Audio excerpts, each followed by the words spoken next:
Hey guys, welcome to Stacking the Shelves for the weekend of October 29th, weekend before Halloween. I apologize, I have like something in my eye. Anyways, better. Okay. Yeah, I think last year I dressed up for Halloween. I am doing chaperoning my son's fall festival party, but this year is the first year they don't get to wear costumes. We're gonna go to a bowling alley and go bowling, I guess, for a field trip. So that'll be fun, but no costumes.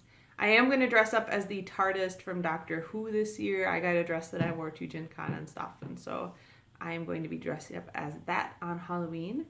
But no costume today. Sorry, guys. All right, so we were out of town for MAA, so this is the books that I got for the last 2 weeks. And there's not a ton of them, but I will go ahead and just start going through them. The first one I got is Red Winter by Annette Marie. Annette Marie wrote the Steel and Stone series, which is a phenomenal urban fantasy young adult series. I loved it. So I was really excited to see that she was doing this series.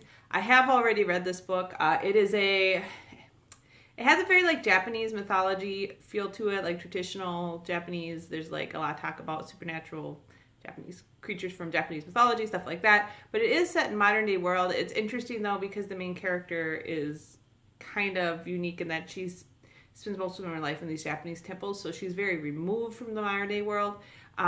It started out pretty slow, but it did pick up a lot to her second half of the book, and I think I kind of remember like the first book in the Steel and Stone series was similar. So I did think the first half was a little boring. There's a lot of Japanese terminology thrown at you, but the second half was really, really good. So I'm hoping the second book will keep this faster pace going.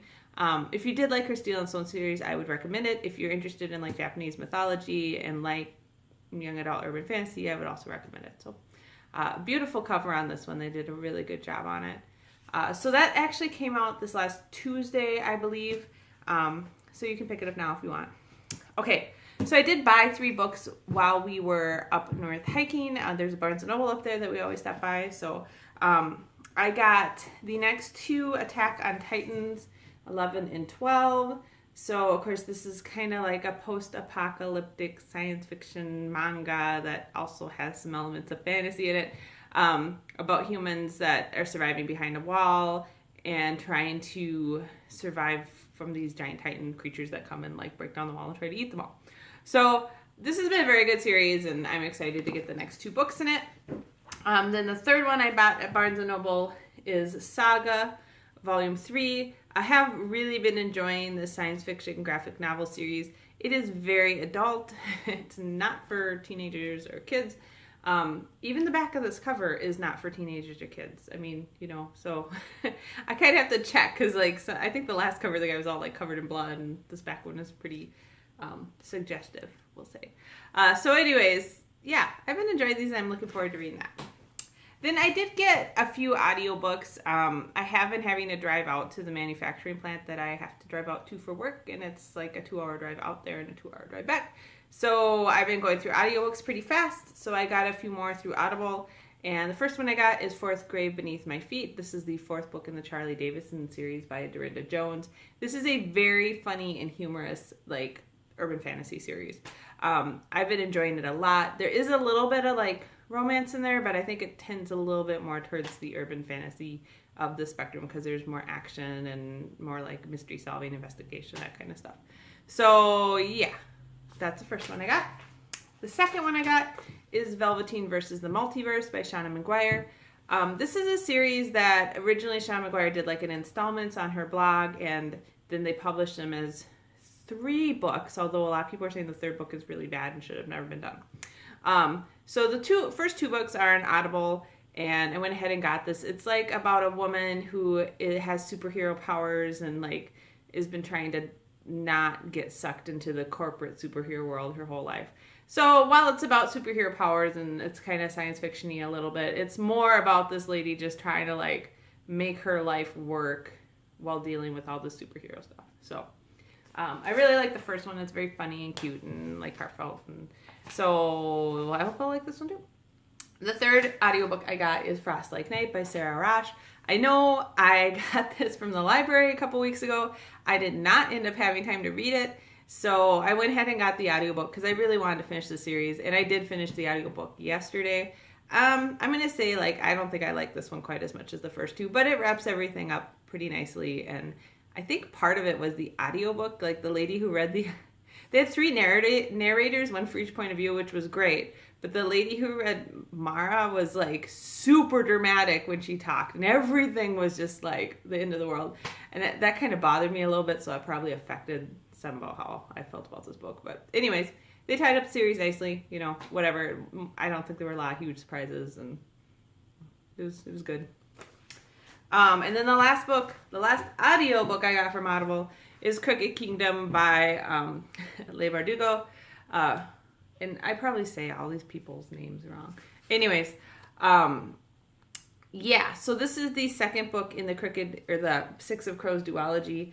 I'm really excited to see how stuff wraps up. Six of Crows is one of my like favorite books last year. And it is fantasy, kind of fantasy from a lot of point of view, so kind of an epic fantasy feel to it. Again, this is another one. I actually bought the hardcover book a few weeks ago because I think they're really cool looking.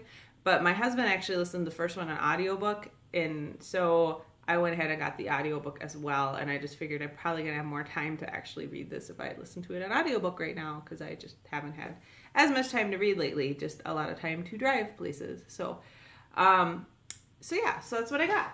So over the last 2 weeks, I got, just to review, Red Winter, the 3 books I bought, so Saga, Attack on Titan, and then I got the 4 audiobooks. 1, 2, 3, 4. So I think that totals up to 8.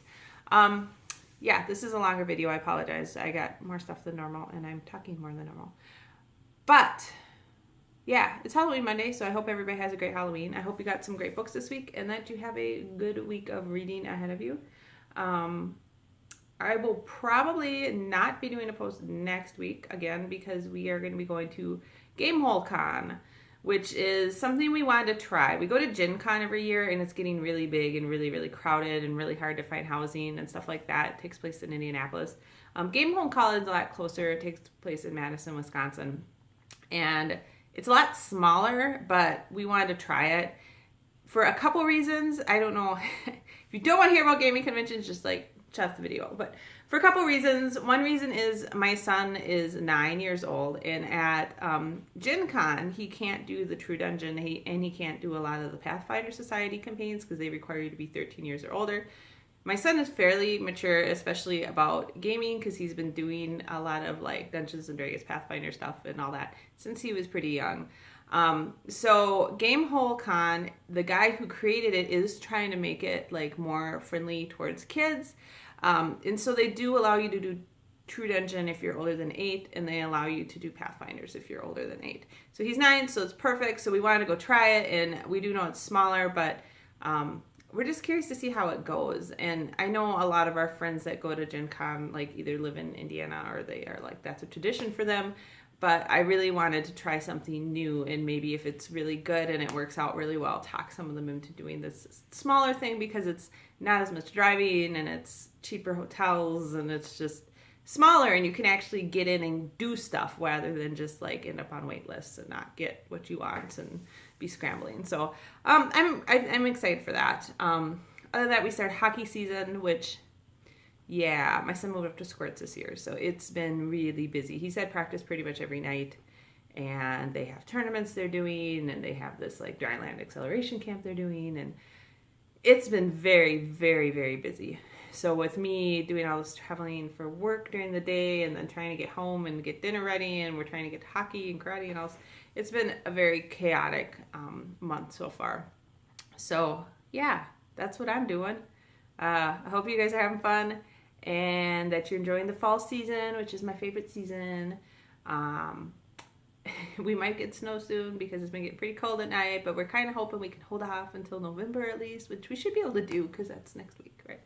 So, okay, I will talk to you guys not next week, but the week after. I don't know, maybe I'll do a video from Gamehole Con. I always say I'm going to do something like that, but then I just don't because I get really busy, and it's, to me, it's more about being there and experiencing, you know, what you're there to experience, and social media comes second. So, all right, I will talk to you later. Bye.